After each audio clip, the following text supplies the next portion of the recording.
कविता जबान पे चढ़ी है।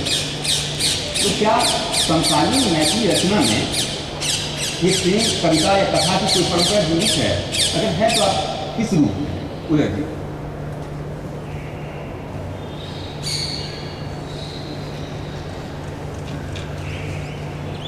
धन्यवाद। मैं यहाँ से बोलूँगा और आपको इतराज़ न हो तो अंग्रेजी में बोलूँ। The tradition of love poetry in Vidyapati, we assume generally that he's a poet who essentially devoted most of his energy on love poems. But as we look at his career, you find him to be a very interesting person who writes not only in one language, but writes in several languages. So he's one of those persons in the tradition of India, the glorious tradition of India, who write in several languages. We have many such people. He's just one of them. Secondly, he writes on various topics. He doesn't only write on love. Because as he travels with his king all over India and is exposed to various kinds of cultures and various kinds of geographical spaces, he writes Bhuparikrama. So he writes on geography. He also chronicles history because the kind of interaction or kind of relationship, violent relationship that his own mentor and king had with the Tughlaq kings. That is also depicted in his writing. May not be in Maithili, in Avaharka, but it's also depicted. So he's kind of a historian writing about his contemporary time. Then as Vibhaji rightly said, he's one rare poet in the medieval times who's combined the Shaivism and Vaishnavism in his own poetry. You generally have either the Vaishnava poets or the Shaiva poets. So if you look at the various traditions in that time in India, you would have a division, but it is very rare that there is one who combines both the Bhakti and Prem, both the Shiva and Vishnu, the Krishna, Radha Krishna, Lord, into his tradition. Then also, when he writes on love, he does not merely write on exoteric love. He does not have any hesitation in going into erotica. But that's very rare because somebody who is a Nyaya Shastri, somebody who is a great Sanskrit scholar, an Abhatta writer, also being a Maithili, being a Brahmin serving in the court, and yet writing poetry, which is erotic poetry, on the Radha Krishna Lord. That is something which is very rare. Considering the time when he was born, it was quite a step which is very difficult to digest. How did he do it? How did he manage to do it? So when we talk about his other kinds of influences, that you have Badgamni, you have early morning songs, you have everything which is full of Vidyapati even today. The kind of steps that he had taken as a historian, as a geographer, as also somebody who works in the religion, because Durga Bhakti Tarangini, his last work, is a work which is purely in the area of religion. And it's also still the one which is used by everybody in the eastern region while performing the Durga Puja. So the range of Vidyapati, right from the beginning, I would say, is not just love, but a lot of them. I would therefore say that that tradition has been retained by contemporary Maithili authors, poets and writers. If they have really written on love, they haven't remained only confined to love. They have written on other aspects as well. So that's what my take would be on this issue. अगर मैं इसे हिंदी में कहूँ तो उदय जी कहना चाह रहे थे कि विद्यापति की कोई एक परंपरा नहीं है, कई परंपराएं एक साथ हैं विद्यापति सिर्फ प्रेम के कवि नहीं थे, उन्होंने भूख परिक्रमा, पुरुष परीक्षा जैसी चीज़ें लिखी जो कि हिस्टोरिकल और ज्योग्राफिकल भी थी नेचर में। और विद्यापति की परंपरा सिर्फ प्रेम कविता को लेकर समकालीन मैथिली साहित्य नहीं दिखती है, बल्कि और विषयों को छूती हुई एक परंपरा आगे बढ़ रही है। जिसे मैं आगे करूँगा।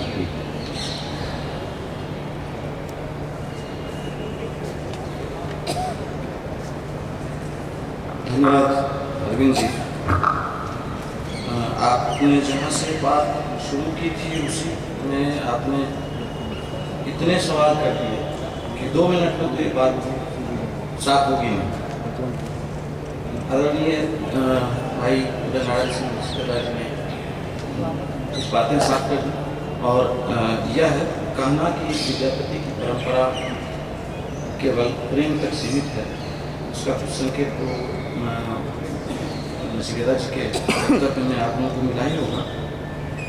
मैं कुछ बात इस तरह से आप लोगों को संकेत देना चाहता हूँ कि मैथिली साहित्य कई तरह की विडंबनाओं से गुजरता रहा है।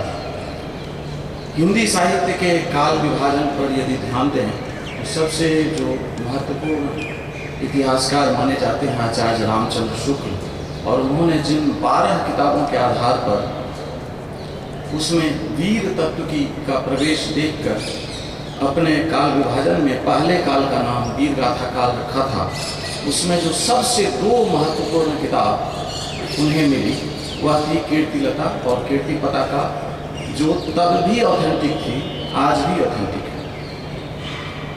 लेकिन जो सबसे विवादास्पद तब भी और आज भी है पृथ्वीराज रासो, उस पर पोथा का पोथा लिखा गया। विद्यापति को आचार्य शुक्ल ने एक पैरा में फुटकल खाते में डालकर निपटा दिया। लेकिन सूरज को की उपेक्षा नहीं की जा सकती है।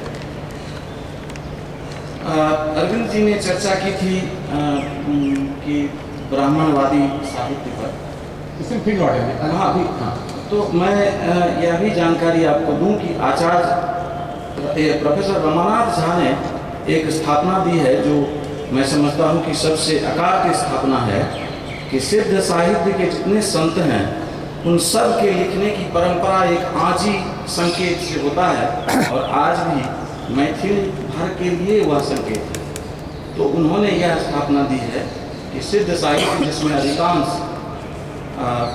सबाल्टर्न हुआ करते थे संत, और वह साहित्य यहाँ से शुरू हुआ था। प्रेम की जो भाषा है उसमें भी विद्यापति के यहाँ देखें, पिया मोरा बालक हम तरुणी गे कौन तब चुकलों भेलों जननी गे। विद्यापति के बहुत सारे संकलन मौजूद हैं, लेकिन मिथिलांचल में कुछ ऐसे भी गीत ललनाओं के कंठ में मौजूद हैं जो किसी संकलन में तो नहीं है, लेकिन भनिता में विद्यापति के नाम से गाए जाते हैं। और बेटी की विदाई के समय में गाया जाता है, धिया के जन्म जुनि दिहो हो विधाता पुरुष हृदय दिहो ने। यह आज का जो स्त्री विमर्श है उस पर भारी पड़ता है। तमाम आधुनिक भारतीय भाषाओं के मद्देनजर मैं कहना चाहूँगा कि मैथिली साहित्य की एक समृद्ध परंपरा है।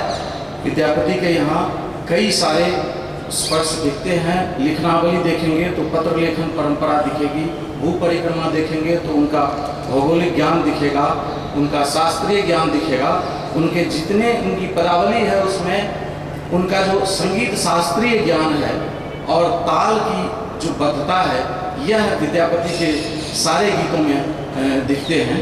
और कहीं भी जो उनका प्रेम साहित्य जब हिंदी साहित्य में देखते हैं तो पहले भक्ति काल है, बाद में रीति काल है। विद्यापति के बारे में तथ्य है, जब राजा शिव सिंह युद्ध के बाद नहीं दिखने लगे तो विद्यापति का बाद का जो लेखन है वह है भक्ति काव्य, और पहले का लेखन है उनका रीति काव्य, जो प्रेम परक उनकी रचनाएं हैं। ऐसे में यह कहीं नहीं दिखाई पड़ता कि विद्यापति की जो प्रेम परक पदावली है वह कहीं से उत्तेजक नहीं दिखेगा। उसमें आपको विद्यापति के यहाँ उनकी नायिका एक कहीं पर आपको यह भी दिखेगा कि वह कहती है वदन वेदन पर पिया मोरा बोलछर, अपने ये अपने प्रेमी को बोलछर की गाली भी देती है। तो कहीं उनकी नायिका यह भी कहती है कि तोहे जन्म उन्हीं तोहे समाओ सागर लहरी समान। यह जो प्रेम का उत्कर्ष है, ये विद्यापति के यहाँ से होते हुए आगे तक जिस परंपरा की बात आपने कही कि आगे भी जीवित है, तो वह विद्यापति के बाद गोविंद दास, अमृतकर, हरपति, दशावधान ठाकुर, उमापति, रमापति, इन सब के सब होते हुए कविवर जीवन झा जिन्होंने नाटक भी लिखा वहाँ तक आया।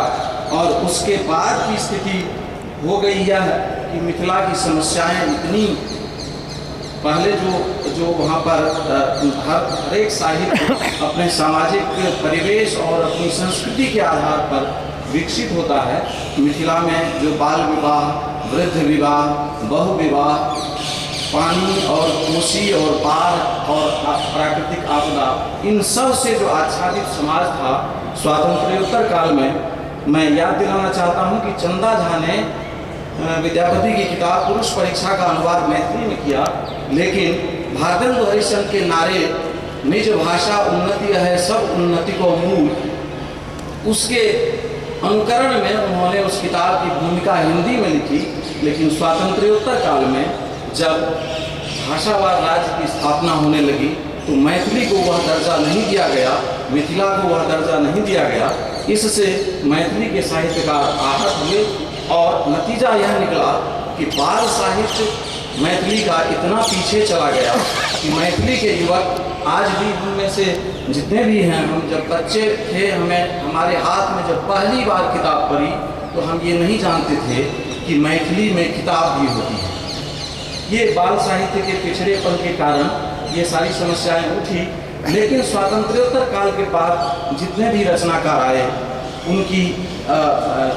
उनके शैक्षिक परिवेश के कारण पूरे न केवल वो अपनी स्थानीय समस्याओं में उलझे रहे, बल्कि देश, राष्ट्र और अंतर्राष्ट्रीय स्तर की जो राजनीतिक परिस्थितियां हैं वे भी उन्हें प्रभावित करने लगी।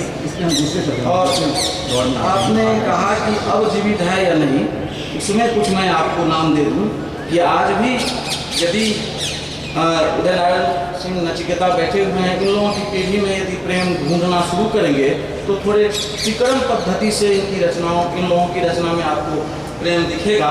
लेकिन वह प्रेम पहले जिस तरह से होता था, वह अब बाद की पीढ़ियों के प्रेम थोड़ा सा राजकमल चौधरी के यहाँ जैसे देखें, लौट आऊँ गाँव, क्या मेरे परोक्ष में नहीं लगता अच्छा कुछ भी, पति के पत्र में प्रश्न, जवाब आता है नहीं मत आए आप, जब तक पा न ले नौकरी, प्राणेश्वर मत छोड़े कलकत्ता, आप रहें समीप, इसकी नहीं है कोई अभिलाषा। यह जो द्वैध जीवन की मजबूरियां उपस्थित हुई, उन मजबूरियों में प्रेम आज के भी करीब करीब रचनाकारों में मौजूद हैं। प्रेम के वे स्वरूप जो उस समय थे थोड़े से बदल गए हैं, और उन स्वरूप को आज भी आप देख सकते हैं। प्रेम के बिना कविता ही नहीं हो सकती है।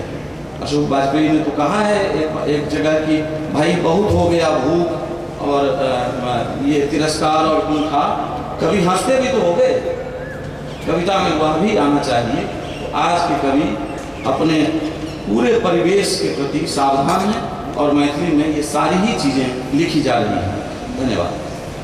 प्रेम की पीर या प्रेम की वेदना स्त्री से बेहतर कौन समझ सकता है? तो इस पर जैसे भी नवीन जी ने कहा कि सबाल्टर्न स्वर भी रहा है, इससे बेहतर और स्त्री विमर्श कई मायनों में उस दौर में मध्यकालीन समाज की सीमाओं को देखते हुए विद्यापति आगे था।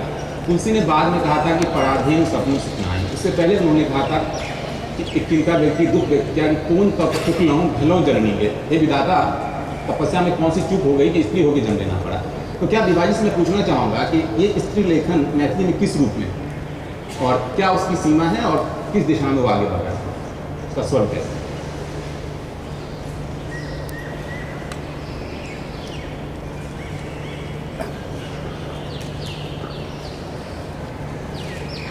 विद्यापति के लेखन से अगर हम चीज़ों को शुरू करें, और विद्यापति में अभी आपने जो बात कही कि प्रेम से उनको शुरू किया, दरअसल प्रेम ऐसा विषय है कि जो हमें सहज ही आकर्षित करता है, चाहे वो किसी भी तरह का प्रेम है, और हम उसको सीधे सीधे दैहिक और एकांगी प्रेम पर ला करके उसको हम टिका देते हैं, जिससे प्रेम के दूसरे एस्पेक्ट जो है वो ख़त्म हो जाते हैं।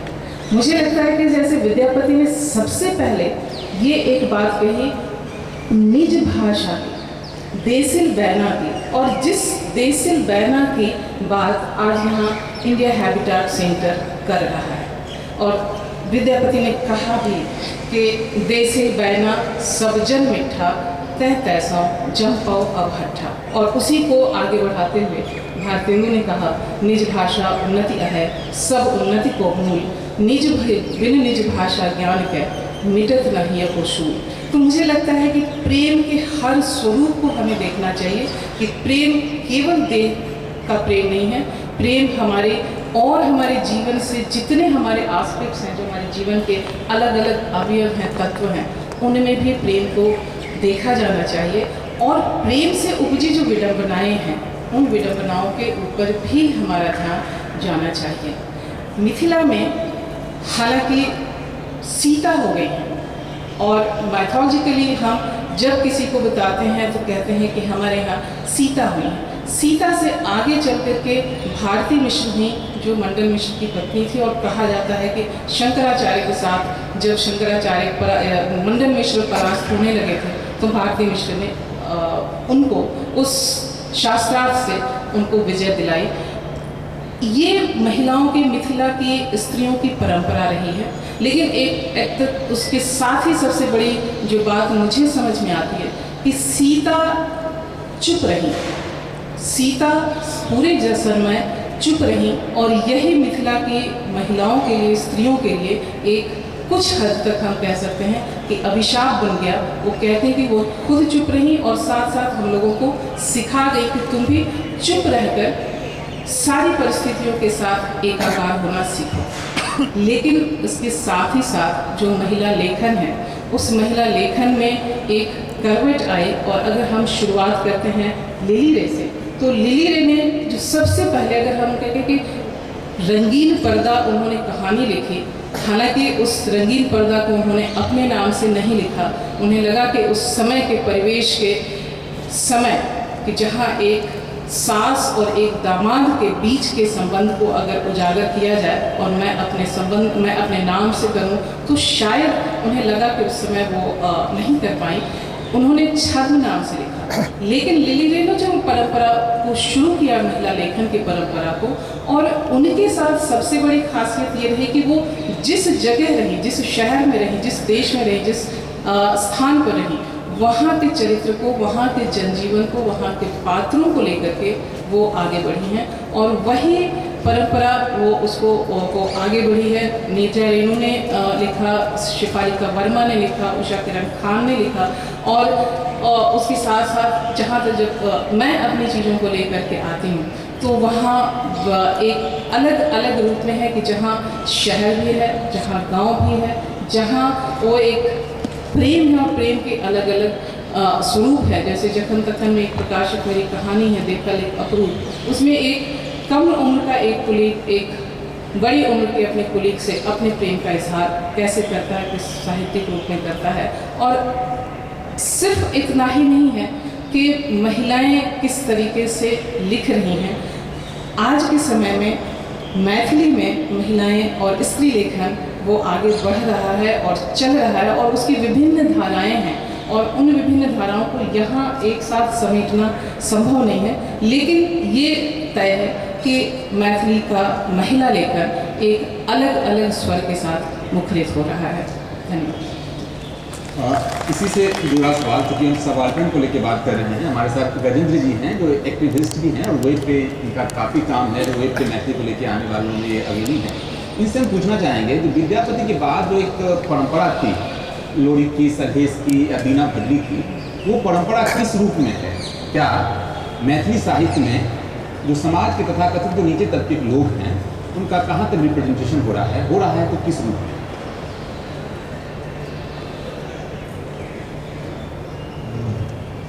निरुपम जी ने जो मुझे सब्जेक्ट दिया था, language of love and also language activism and legacy of its greatest writer Vidyapati.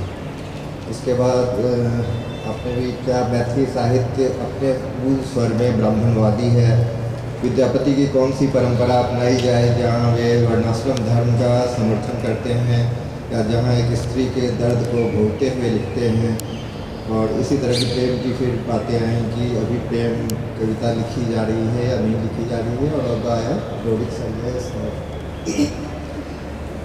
सबसे पहले हम ये सारे प्रश्न एक दूसरे से जुड़े हुए हैं। इसमें क्या मैथिली साहित्य अपने स्वर में ब्राह्मणवादी है या नहीं है, इसका उत्तर दोनों है, ना भी और ना भी। मैथिली हाँ वैसे देखने कोई दिक्कत नहीं है। उत्तर दुनू अछि हाँ आ नहीं। जहाँ मिथिला दर्शन अंतिका पाँच वाला विद्यापति पर समारोह के निहार चेतना समिति के घर बाहर झारखंड सनेश व जखन तखनक लेखक प्रोफाइल देख के कह रहल छी, जातिवादी रंगमंचक दर्शक के संतुष्ट करे वाला शब्दावली के प्रयोग के आधार पर कह रहल छी, या साहित्य अकेडमी MBT या CIL के आधार पर जे दुकर पियर कपी संकलन के आधार पर कह रहल छी, व आकाशवाणी दरभंगा या हिंदी अखबार के दरभंगा संस्करण निकल रहा है तकर आधार पर कह रहल छी कि जे छै अपन मूल स्वर में ब्राह्मणवादी अछि, पूर्ण रूप से सत्य है। मुदा जो ज्योतिरेश्वर पूर्व बिन पाग वाला विद्यापति जकर चर्चा ज्योतिरेश्वर केने छथिन, श्रीधर दास केने छथिन, जे कि ज्ञानदेव के समय में मंत्री रहथिन, वह पिता के मृत्यु के 5 वर्षक बाद चमकारणी से विवाह के निहार तत्व चिंतावन कारक गंगेश, जिनकर प्रेम के कविता जो उनकर पुत्र छलखिन वर्तमान लिखने रहते थे कवि कैरविंद गंगेश, जो उनका आधार पर कह रहा छी तो मूल स्वर में ब्राह्मणवादी नहीं है। जो हम भरतुआ चैनल जे राजविराज से प्रसारित करे मैथिली प्रोग्राम, जो वो अहाँ सुनब तो अहाँ लागत जे बल्कि ब्राह्मणवादी कतौ से नहीं है। जो निर्मली एक साह जी है जो 25 साल से नाच पार्टी के कंपनी खोलने है, 10 बीघा बहा दिल्क। एक बेर के दुर्गा पूजा में नहीं कम से कम तो 700 नाच पार्टी सुपौल और मधुबनी जिला में केलक। जो आकाशवाणी दरभंगा या हिंदी अखबार या ये जो मैथिली के पत्रिका सब है ओकर न्यूज नहीं छापलक, तो तहन जो अहाँ कहबै कि समानांतर जे धारा सुखा गेलै आ ब्राह्मणवादी स्वरटा है तो वो संभव नहीं है। विद्यापति पदावली के आधार पर भ रहा विद्यापत आ वही पदावली के पिया देशांतर, जे कि भिखारी ठाकुर के विदेशिया से तुलना कर सकै छी, लेकिन माइग्रेशन के आधार पर भ रहा पिया देशांतर के पार्टी सब चले हैं, वो पार्टी सब नामो ढेर रास है। देखिए विद्यापत और पिया देशांतर 1945 ईस्वी में विद्यापत पर फणीश्वर नाथ रेणु के आर्टिकल लगे विश्वमित्र अखबार। 12 से 50 से 1300 के आसपास में ज्योतिरेश्वर वही विद्यापत के नाच के बारे में लिख रहा छथिन, पूर्ण रूप से रिपोर्टाज के अंदाज में। वो कह रहा छथिन जे केना विद्यापत अयलै, केना विदाउट भी अयलै, मतलब महिला विद्यापत केना है, जो कि 4 तरह के घरना पहिरे छलै। ओकर बाद अचानक के संस्कृत आवहट वाला विद्यापति मतलब कंफ्यूजन सबके भऽ रहल छै कि संस्कृत आवहट वाला विद्यापति काफ़ी कट्टर छथिन। वो कहै छथिन जे जाति पिजाति बहुत होइ छै, वो कहै छथिन जे एहिठुन जाति अजाति नहि ध्यान राखल जाइ छै, ओ मिलैत छै जे ओहो अलग नचकेता जे दुनूमे अंतर लागै छै, जे एकटा पिया देशांतर विदेशिया लिख रहल छै, एकटा देवनागरी जैसे बंगला अवहट सेहो जे छै बंगला साहित्यिक भाषा भऽ सकैए। ई एक फैशन छलै, समानांतर परंपरा मुख्य धारा लेल सर्वदा फैशन में अपनाओल गेल। ज्योतिरेश्वर आ संस्कृत आवहट वाला विद्यापति सेहो झूठ समागम आ गोरक्ष विजय नाटक में एक फैशनक रूप में लेलक। आवहट सेहो साहित्यिक भाषा रहे आ समानांतर परंपरा के मुख्य धारा प्रगतिशील लोक द्वारा फैशनक रूप में प्रयोग कयल गेल। जन कवि व एक्टिविस्ट 2, 4, 10, 25 या 50 के पद लिख कर संतुष्ट नहीं हुई है। जो इस फैशनक रूप में प्रयोग हुआ तो ज्योतिरेश्वर और संस्कृत आवहट वाला विद्यापति संग यात्री नारायण फैशन परस्त प्रगतिशील मैथिली कविता में आवे। उदा ज्योतिरीश्वर पूर्वक बिन पाग वाला विद्यापति की परंपरा तो विद्यापत अपिया देशांतर और रामदेव प्रसाद मंडल झाड़ूदार में देखा पड़े हजार झाड़ू लिख कर बहा दिले हमरा सब लोग जो उनमें से किछुओ लिख के टाइप कर ले छे तो तकरो संख्या 100-200 से बेसी चल जाए छे। तरुणी के लोकनाथ झा घर पर बैस वर्णाश्रम धर्म वाला कविता पदावली में घोषिया दियो, शिव सिंह लक्ष्मण के नाम घोषिया दियो तो ज्योतिरीश्वर पूर्व पदावली के लय टूट जाइए आ विद्यापति आ पिया देशांतर पार्टी मंचन गायन नहीं कऽ पबैया आ ई षड्यंत्र बिन परिश्रमे खत्म किया। एक जे प्रेम का किस गीत जो फिर इस टाइम पे लौटेंगे पर मैं समझ कर दूँ जो यहाँ पे मैथिली भाषाभाषी नहीं है। गजेंद्र जी की मूल अवधारणा ये है, उनका सवाल इतिहास लेकर होते हैं क्योंकि विद्यापति जिस दौर में जन्मे अभी भी कई साक्ष्य मिले हैं, कई साक्ष्यों पे रिसर्च की जरूरत है। इनका कहना है कि विद्यापति की जो परंपरा एक है वो तो पदावली में दिखती है, दूसरी एक परंपरा है जो संस्कृत अवघट के विद्यापति थे। इस पर अभी चूंकि ये मंत्र जो है इस बात का यहाँ पे सत्यापन नहीं कर सकता है कि कौन सी विद्यापति नीति है, लेकिन जो हमारे यहाँ अभी भी चलित है जैसे नागार्जुन या रामचंद्र बेनीपुरी या सुनीति कुमार चटर्जी या राधा कृष्ण चौधरी वगैरह मेंशन करते रहे तो इस विद्यापति को लेकर चलते हैं। बहरहाल आपकी बातों को यहाँ रेखांकित किया जाए, इस पर और रिसर्च की जरूरत है। आपने कहा कि दोनों चीज़ें हैं, मैथिली ब्राह्मणवादी भी है और नहीं भी है। ब्राह्मणवादी की परंपरा को लेकर चलती है जो कि बाद में विद्यापति ज्योतिष ठाकुर के बाद की जो विद्यापति है वो, और अभी कुछ धाराएँ चल रही है जो कि ऐसी है जो सबल्टन सब को मुखरित करती है। तो इसी सवाल को लेकर फिर से उदय जी के पास लौटते हैं। उदय जी, विद्यापति जो समय था, जो काल था, आज का जो स्वतंत्रोत्तर भारतीय काल है, उसकी जो संवेदनाएं हैं काफ़ी फर्क है। विद्यापति की लोक चेतना थी मूल स्वर, जैसे जब कहते हैं शिव से वो कहते हैं कृषि मन लगाए कीजिए, भीख मांगने से गुण गौरव चला जाता है। मिथिलांचल में भी जाएंगे आप तो गरीबी अपने चरम पे। उस लोक चेतना वो आपके दौर का साहित्यकार, नवीन जी के दौर का साहित्यकार किस रूप में चित्रित करता है?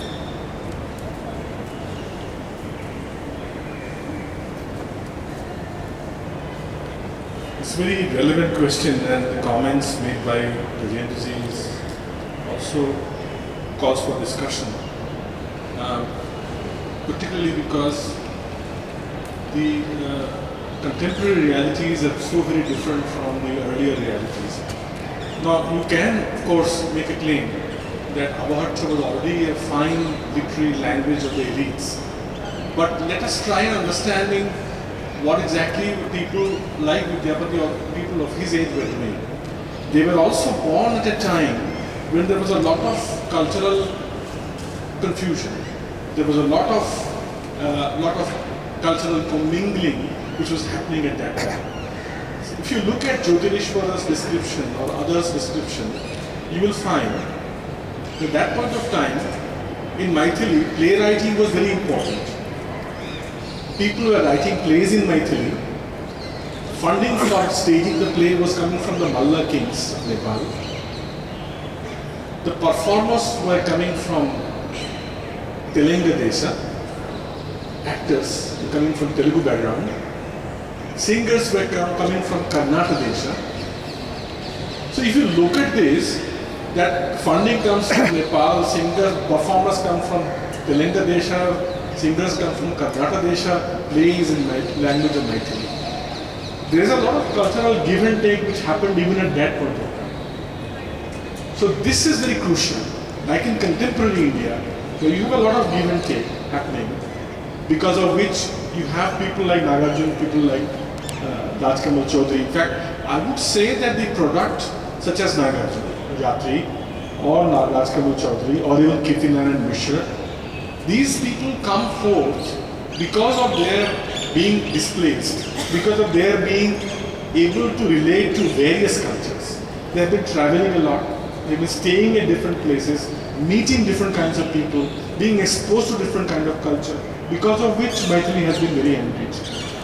So, just as Vidyapati was trying to do at that point of time, he was trying to look for what Sudhit Mukherjee has called in his history, literary history of India, Prakritization of literature. See, in India, when everybody would write in Sanskrit, there were writers who were writing in Sanskrit, who excelled writing in Sanskrit. This is what Vidyapati did. But they were also trying to find out the avenues of changing the whole scenario, of destabilizing the standard variety of writing. In attempt to destabilize, he found one vehicle called Avarta. He found another vehicle called Maithili. And he was therefore trying to write in both, not only in Sanskrit. This is the same thing in case of Nagarjuna. Nagarjuna expresses himself in Hindi. He expresses himself in Maithili. Rajkamal Chaudhary expresses himself in Hindi, in Maithili. Lily Ray, who we talked about, she writes in Hindi, she writes in Maithili. Kirti Narayan Mishra writes in Hindi, writes in Maithili. You would find people of that generation, including my generation, where I write in Bangla and Maithili both. People actually are in Maithili, they are writing in several languages and being exposed to several cultures. I think the most important point is to understand the connections. That there is a cultural connection which happened during Vidyapati's time. It continued happening even beyond post-independence period. So it's true, as I would agree with Naveen, that the topics change, the sensibilities change, concerns change, but the connections between various cultures and various languages, that was the hallmark of Maithili literature. मैं समाप्त कर दूं।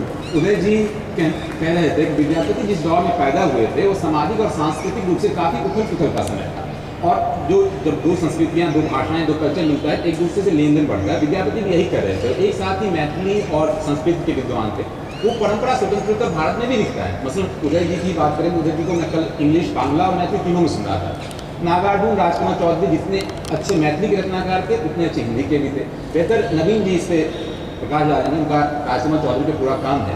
लेकिन ये भी सवाल मैं करना चाहूँगा, जब उन्होंने बात उठाया था कि हिंदी साहित्य को जब एप्रोप्रिएट करना होता है तो कर लेता है। विद्यापति तो हिंदी का कभी मान लेता है, लेकिन उसे फुटकल खाते में डालते थे, और समकालीन साहित्यकारों को एक तरह से उपेक्षित भी करता है।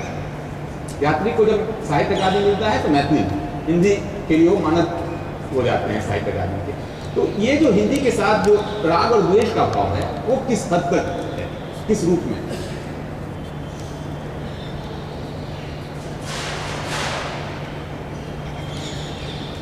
मुझे लगता है अरविंद जी, ये सारी बातों का खुलासा तो इधर मैंने कर दिया है। भाषा के संबंध में हम लोगों को इस तरह से राग और द्वेष की बात नहीं करनी चाहिए, इसलिए कि जिस समय नोबेल पुरस्कार की बात चल रही थी तो पूरे भारत देश के लोगों की इच्छा थी कि रविन्द्रनाथ टैगोर को नोबेल पुरस्कार मिल रहा है तो ये हमारे देश के लेखक। किसी भी रचनाकार को किसी भाषा और किसी भूगोल में बांध कर रखना कोई अच्छी बात नहीं है। ये क्षणिक बात है कि हिंदी, मैं वैसे हिंदी के लोगों को समझता हूँ कि भाषा के रूप में भाषा को बहुत ही छोटे तौर पर देखते हैं कि मैं पहले साइंस का विद्यार्थी था और बहुत देर तक मैं समझता रहा कि शरद चंद्र हिंदी के लेखक हैं, क्योंकि हम उन्हें हिंदी में पढ़ते थे। बहुत देर तक आशापूर्णा देवी, महाश्वेता देवी, जब मैं साहित्य में मेरा प्रवेश ठीक से नहीं हुआ था, वैसे आज भी कितना हो पाया है मैं कंफर्म नहीं हूँ। तो ये राग और द्वेष की बात तो चलती रहती है, जिनको जिस तरह से बात करना है। रामविलास जी ने एक लेख लिख दिया, डॉक्टर जयकांत मिश्र का उनकी एक किताब है अंग्रेजी में, ए हिस्ट्री ऑफ मैथिली लिटरेचर। उस किताब में से जयकांत बाबू ने कुछ जो मैथिली के शब्दों की व्याख्या की है, उन शब्दों के आधार पर रामविलास जी ने एक लेख लिख दिया कि इन शब्दों का अर्थ तो मैं अच्छी तरह समझता हूँ, ये तो इसको अलग से भाषा क्यों मानी जाए, ये तो हिंदी की बोली है। उसके तत्काल बाद मैं समझता हूँ सप्ताह भर के भीतर बाबा यात्री ने, जिनको बहुत सारे लोग बाबा यात्री न समझें तो बाबा नागार्जुन समझें, उन्होंने आर्यावर्त में उसका खंडन किया था, जिसका अनुवाद मैथिली में बहुत देर बाद सुभाष चंद्र यादव द्वारा संपादित पत्रिका आरंभ में वह खंडन छपा था और रामविलास जी को उसका जवाब नहीं सूझा था। अब रामविलास जी का वह लेख बहुप्रचारित हो चुका है और बाबा के उस लेख को बहुत सारे लोगों ने नहीं देखा है, वरना आज भी मैं यदि बाबा के ही उपन्यास से एक वाक्य बोलूं, जो ये बलचनमा में यह वाक्य है, सिलबिया कुकुर गोलिया का बेसल छल। आप में से मैं नहीं समझता कि कोई व्यक्ति इसका अर्थ समझ पाए हैं और कोई भी व्यक्ति इसका ट्रांसलेशन कर सकता है। सिलेबिया कुकुर गोलिया को बैसल। सिलेबिया एक रंग होता है मैथिली में जिसको स्लेटी कलर का कहते हैं, और वह कुत्ता जो बैठा हुआ था वो एक उसके बैठे हुए में एक सर्किल बन रहा था। चकभौर काटना, सुजनी, गेनरा, ये बहुत सारे ऐसे मैथिली के शब्द हैं। और यहाँ उड़िया की प्रसिद्ध लेखिका बैठी हुई हैं, उड़िया, बांग्ला, असमिया, मैथिली, ये इन चारों भाषाओं को मैं खास करके सिस्टर्स लैंग्वेज कहता हूँ। और उड़िया के बहुत सारे ऐसे शब्द हैं जो हमारी मैथिली में भी हैं। ये इस तरह से राग द्वेष का कोई ऐसा मामला नहीं है, लेकिन जिस समय हिंदी वालों को अपना वर्चस्व स्थापित करना था और भारतेंदु ने जहाँ से शुरू किया था, खड़ी बोली हिंदी शुरू की थी, तो विद्यापति को थोड़े दिनों तक ले लिए। आज की तारीख में अकेले विद्यापति हिंदी साहित्य के आदिकाल, रीतिकाल, भक्तिकाल तीनों पर अकेले विद्यापति भारी पड़ते हैं। कोई बहस इस पर करना चाहेंगे तो हम कर सकते हैं। मेरी शायद आपका जवाब हो चुका। धन्यवाद। भाषा की चाहदीवारी की बात नवीन ने की, इसी से हम आगे बढ़ते हैं कि मैथिली आज के ग्लोबलाइजेशन के बाद इंटरनेट के दौर में कोई भी भाषा महज एक भौगोलिक सीमा तक ही सीमित नहीं है, काफ़ी दूर फैलती हुई जाती है। जैसे विदेश पत्रिका जब पेपर निकालते हैं तो उसकी पहुँच अमेरिका, दिल्ली, लंदन या कहीं और भी है। तो मैं इन्हीं सवालों को लेके बिहारी से पूछना चाहूँगा। काफ़ी लंबे अरसे से थिएटर कर्मी, नाट्यकर्मी हैं, थिएटर से जुड़ी हुई हैं, सिनेमा पे भी इनकी दखल है। और एक सगर राज दीप जरे करके 20 सालों से एक मैथिली को लेके, भाषा को लेके प्रोग्राम चल रहा है, इसमें इसकी हिस्सेदारी भी बहुत ज़्यादा है। इस पर मैं इसे जानना चाहूँगा कि क्या है सगर राज दीप जरे और भाषा की पहुँच कैसे मैथिली की दूर दूर तक हो रही है, क्या सीमा है इसमें और क्या समस्या है?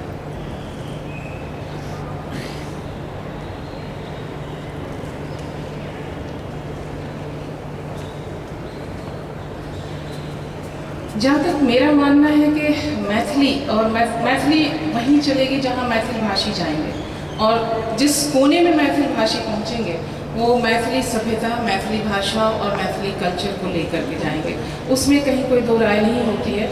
जैसे अगर मैं अपनी बात लेकर के चलूँ तो मैं बिहार से मैंने अपनी यात्रा शुरू की, मिथिला से। तो मिथिला से उसके बाद कलकत्ता, कलकत्ता के बाद दिल्ली, दिल्ली के बाद मुंबई और मुंबई के बाद अब चेन्नई, और चेन्नई के माध्यम से ये सारे पूरे दक्षिण प्रांत अगर मैं ये कहूँ तो वहाँ मैथिली और मैथिली भाषा और मैथिली संस्कृति और मैथिली साहित्य उसको लेकर के हम चल रहे हैं। और भाई नचिकेता ने बहुत ये सही कहा था कि हम भाषाओं के बीच एक कनेक्टिविटी खोजते हैं, और ये कनेक्टिविटी सिर्फ भाषा की नहीं है, व्यक्तियों की कनेक्टिविटी है, संस्कृति की कनेक्टिविटी है। It's a cultural connectivity. And when you speak multi language, when you speak Hindi, when you speak Korea, when you speak Marathi, when you speak Sanskrit, when you speak Tamil, you give a wide range of the people and you reach with a wide range of people. So I don't think that if I am a Maithili speaking, I should confine myself into a Maithili only. I never expect this thing that any language writer should confine with their own language. But yes, they must carry with their culture, their tradition, and the essence of their language, which they may depict in other languages also.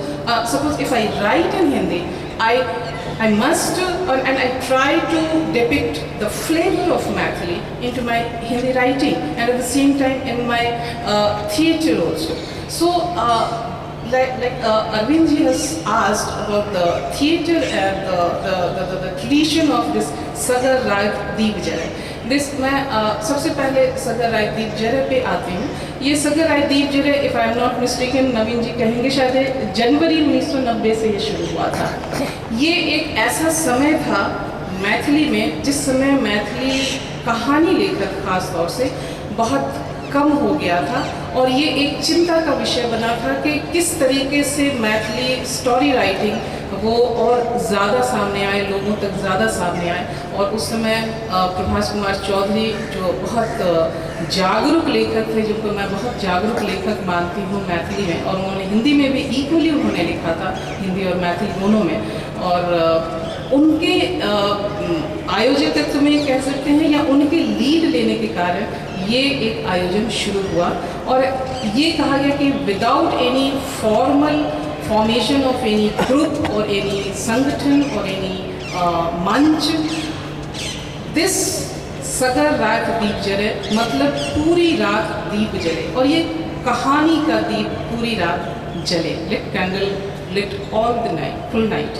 तो उस तरीके से ये परंपरा शुरू हुई और हर 3 महीने में इसको पहले मिथिला के गाँवों में शुरू किया गया और हर 3 महीने पे एक आयोजन किसी भी व्यक्ति द्वारा, जैसे आप अगर यहाँ पर हैं बैठे और आज आप ये कार्यक्रम सुन रहे हैं, सगर रात दीप जले हो रहा है, तो आप में से ही उस कार्यक्रम के अंत में एक कोई प्रस्ताव करेगा कि अगला आयोजन हमारे यहाँ होगा। बहुत ही I can say it is very democratic pattern, किसी को कहीं से कहीं भी आने जाने का कोई जिसको हम कहते हैं कोई टीए नहीं मिलता है। लोग out of their own interest, with the urge of their writing, with the urge of their language, they reach over there. आयोजक जो ऑर्गेनाइजर होते हैं उनकी जिम्मेदारी सिर्फ ये होती है कि जिस दिन writers reach over their hospitality and the place where this program will be run, तो वहाँ पर वो उसको आयोजित करते हैं। पूरी रात 12 घंटे का ये प्रोग्राम होता है। Suppose if evening 6 o'clock, if the program will get to start, it will sum up at morning 6 o'clock। ये 12 घंटे तक कहानियाँ पढ़ी जाती हैं। सिर्फ एक शर्त होती है कि the story should be unread and unpublished। वो अनरेड एंड अनपब्लिश्ड कहानी लेकर लेखक आते हैं और अपनी कहानी पढ़ते हैं और instant review on the story वो वहाँ पर वो किया जाता है। इससे एक ये फ़ायदा हुआ कि उस गांव जवार में, जैसे हम कहते हैं, उस इलाके के, अच्छा आज पंडौल में हो रहा है सगर रात दीप जले, तो पंडौल और उसके आसपास के इलाके के लोग, और अच्छा चलो मैं भी एक कहानी लिख लेता हूँ, मैं भी एक कहानी लिख लेती हूँ, और इस तरीके से लोगों ने लिखना शुरू किया। बहुत से नए राइटर इस सगर रात दीप जले के कारण मैथिली में आए और उस तरीके से होते होते आज ये 77 आयोजन, जो 77वां आयोजन हमने चेन्नई में किया, और चेन्नई में हमने बहुत एक नए रूप रंग में लिया। हमने कहा कि चेन्नई एक ऐसा प्रदेश है जहाँ हिंदी और ख़ास तौर से उत्तर भारतीय भाषाओं की स्थिति को लेकर के वहाँ एक उत्सुकता भी रहती है, क्योंकि लोग अब बहुत उत्सुक हैं हिंदी सीखने को और हिंदी से समेत और दूसरी भाषाओं के बारे में जानने के लिए। लेकिन at the same time it was our effort कि I should connect other languages people. So I took the languages, various languages, Tamil, Telugu, Kannada, Urdu, then Rajasthani, Gujarati and Marathi, all languages writers I requested and I collected their stories and I translated into Maithili, and the full night, that 77th Sagar Raat Deep Jale, it was organized in Chennai in this way. Even Kashmiri story also. These all the stories I got through Hindi and English, and which I had translated. I translated. The basic thing is that when all writers and all people from Chennai, when they came, it was not a crowd of only Maithili people. It was a mixed crowd, जहाँ तमिल भाषी भी थे, उर्दू भाषी भी थे, उड़िया भाषी भी थे, बांग्ला भाषी भी थे, सभी के सभी वहाँ पे थे। And they, when they saw this program, then they realized it was such a very innovative program where people are thinking about the language, their own language, which Vidyapati said, देसी बैना सबजन मीठा, और जिसको लेकर के इंडियन हैबिटेट सेंटर आज इतना बड़ा आयोजन कर रहा है। तो ये सगर रात दीप जले की जो अपनी एक परंपरा रही है, जिस परंपरा ने बहुत से लेखकों को सामने लाया है मैथिली में, और उसको लेकर के अभी हम आगे बढ़ रहे हैं। रहेगी बात फिर हमें ओके। और Now, if you allow me, then last question, because you are running out of time. Yes. I'll be putting last question to Gajendraji, then I'll open the session to audiences. Thank you, everybody. Thank you. सवाल इसी सवाल से जाओ, language activism की बात कर रही थी आप, मैं गजेंद्र जी से सवाल, आपके सवाल पूछना चाह रहा हूँ, आप आ सकते हैं। Thank you, Vijay. Thank you, Arvind ji. जी, माफ़ कीजिएगा मैं बीच में आपको डिस्टर्ब कर रहा हूँ क्योंकि अंकिता बार बार देख रही है मुझे। तो आप एक लैंग्वेज एक्टिविज्म को लेके, मैथिली की पुरानी परंपरा है भाषा को लेके, भाषा पकड़ को लेके, भाषा के जज्बे को लेके। तो गजेंद्र जी पहले कह रहे थे कि अगर हम मार्क्सिस्ट टर्मिनोलॉजी की बात करें तो आइडियोलॉजिकल स्टेट अपरेटस की बात कर रहे थे आप। आकाशवाणी से जो बात होती है या अखबार पे जो बड़ी पूंजी जो कागज है उनकी जो बात होती है वो कहीं ना कहीं एक तरह से विभेद करती है या ब्राह्मणवादी है। दूसरी तरफ इंटरनेट जो है आज के दौर में इस पे इस तरह का सेंसरशिप हमारी डेमोक्रेटिक कंट्री में नहीं है, उसकी स्पेस बहुत ज़्यादा है, उसकी पहुँच बहुत ज़्यादा है। आप खुद पत्रिका लेके आए हैं, इस पे आप क्या देख रहे हैं? मैथिली की पहुँच डायस्पोरा कम्युनिटी की बात करें किस रूप में हो रही है, क्या है, क्या बात है?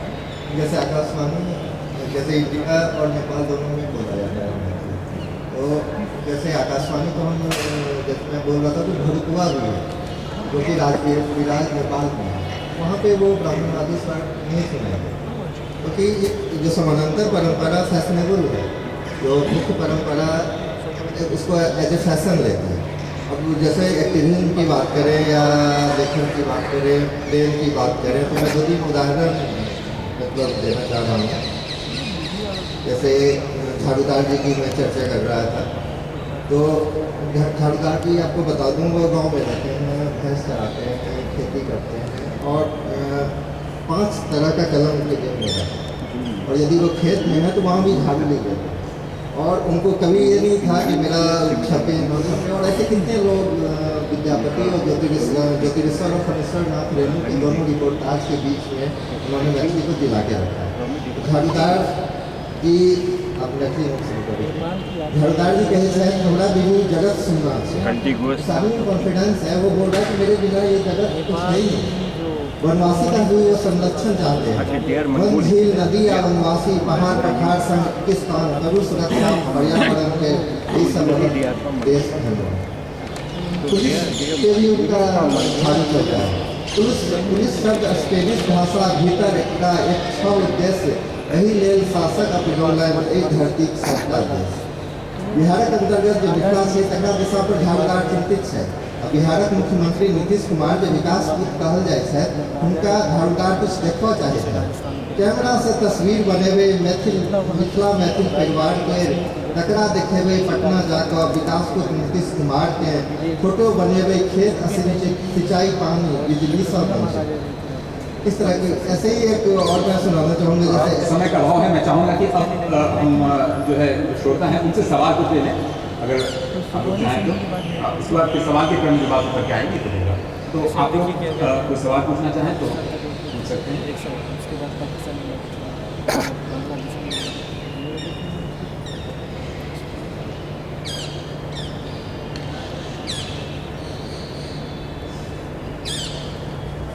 हाँ तो फिर ठीक है गणेश जी आप बात पूरी किए या फिर मैं उसके बाद समाप्त कर। जैसे प्रेम पे ही बताया गया था कि प्रेम में पता नहीं प्रेम लिखा जा रहा है नहीं लिखा जा रहा है, तो मुख्य परंपरा में हो सकता है नहीं लिखा जा रहा हो, लेकिन जो समानांतर परंपरा में बहुत सारे लोग लिख रहे हैं। जैसे एक तो कालीकांत झा बुश का डेथ हो गया, डेथ के बाद उनकी बुक आई है, उसमें तोहर ठोर कथा था प्रेमक पूंजी बुक। एक नए लेखक हैं किशन कारीगर, वो लिख रहे हैं मनुष्य एक दोसर के चिन्ह रहल है, चिड़ै चुनमुन चू चू कह रहल है, रास्ता पेरा निश्चल प्रेमक धार बहि रहल है, हरियर हरियर खेत पथार आई शोर कऽ रहल है। पंकज कुमार झा एशिया सॉफ्टवेयर में यहाँ पे नोएडा में काम करते हैं, वो लिख रहे हैं भाषा के प्रेम स्नेह बिनु कौन रंग से रंगाव अपन कैनवास के प्रेम करू अघोर बहाव मोनक उद्वेग